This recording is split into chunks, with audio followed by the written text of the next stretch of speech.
It's funny how that works, isn't it?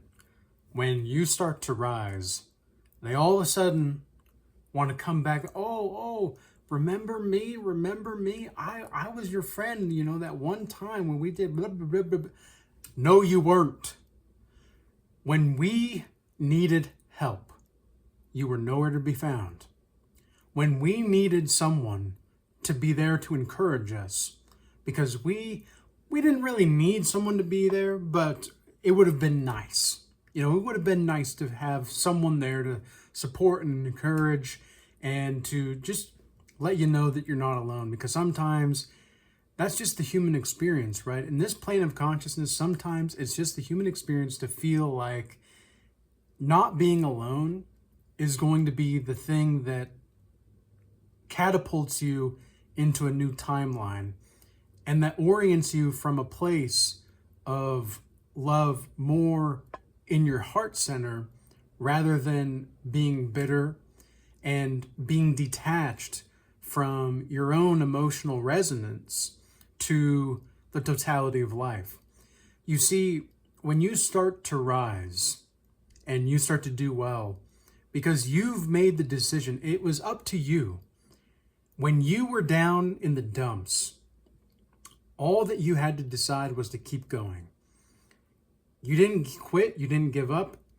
You gave certain things up, you sacrificed so that you could receive more, because in the world of timelessness, which is not really a world, it's just more of a essence of being, but in the domain of consciousness that is timelessness, the more that you sacrifice, the more that you receive. But it's not necessarily to say like you should sacrifice certain things. It's just more about learning what you don't need and learning what you value most. Like the ancients knew that if you sacrificed that which you loved most, then you were able to receive anything that you actually needed more so. This is one of the reasons why, I don't want to, didn't really think I was going to get into this, but this is one of the reasons why blood sacrifice was so powerful.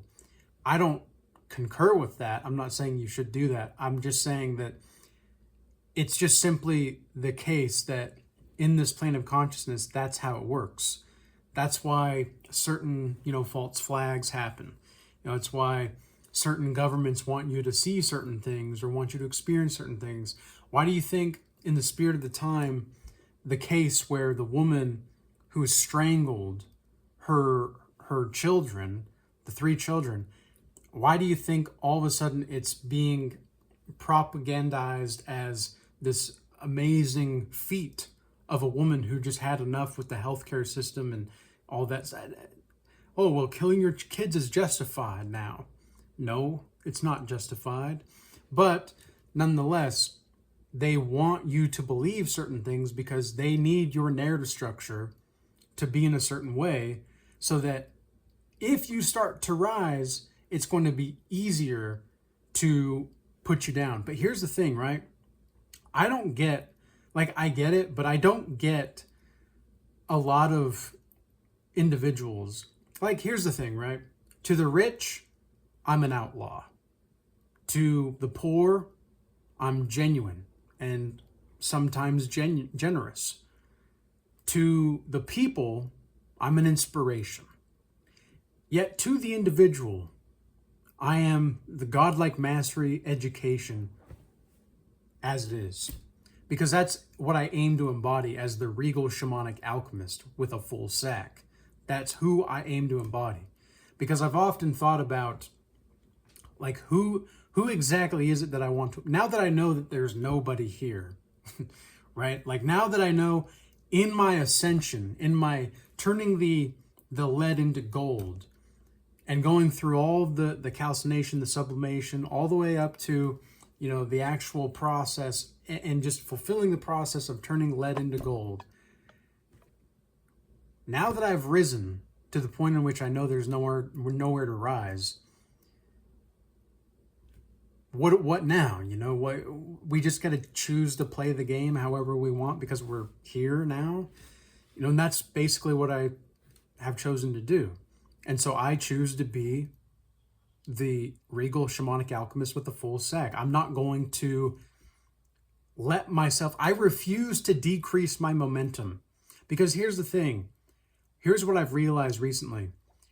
You could do anything to my life because we're all sharing this common life together, right?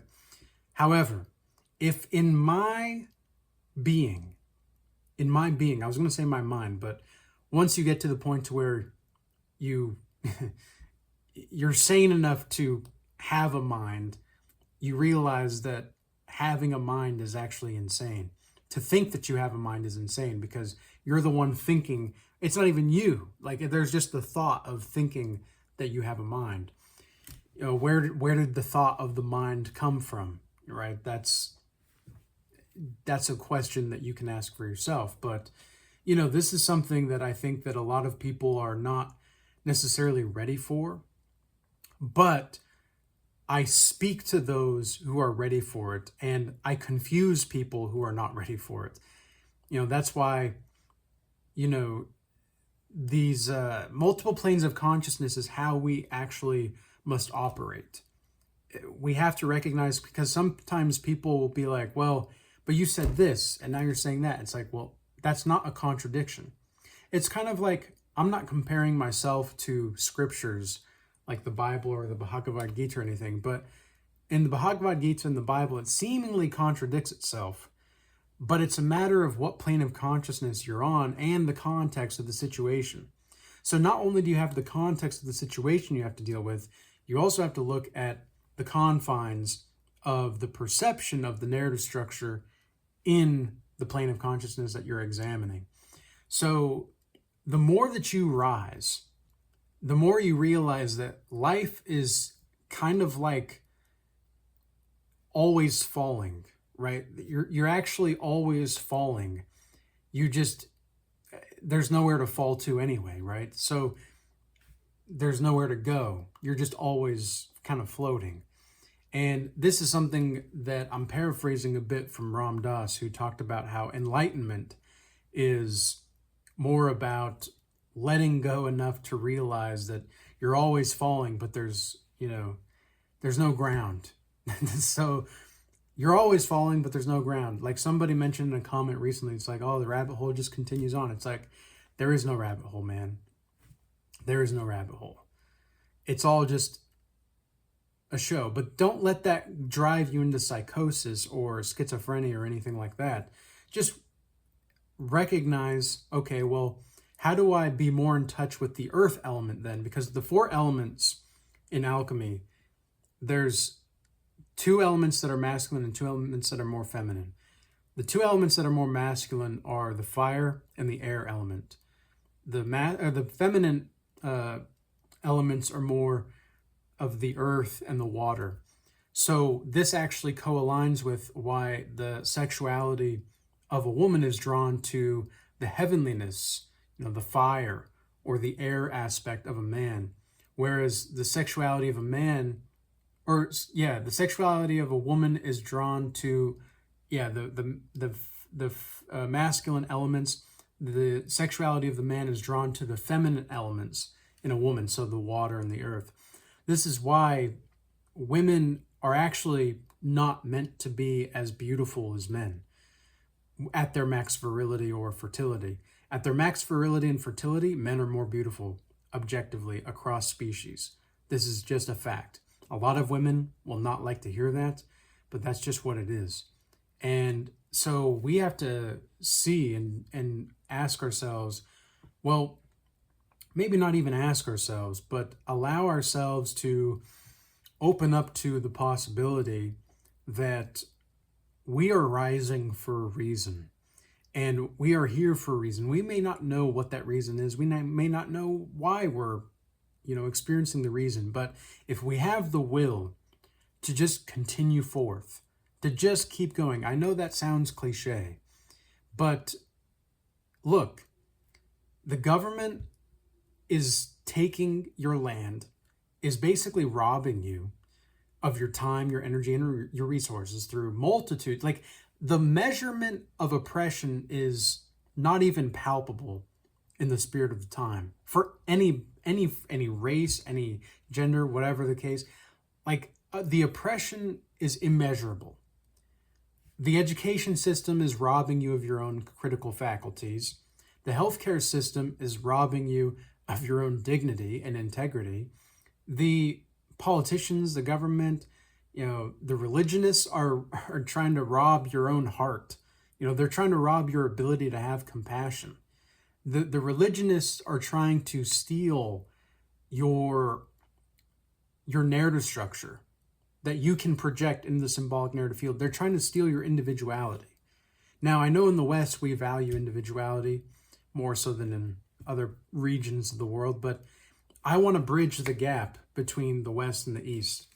I had a dream long time ago, years and years ago, where I met a wizard on a bridge, and this wizard showed me the great, temples and conquests of the East.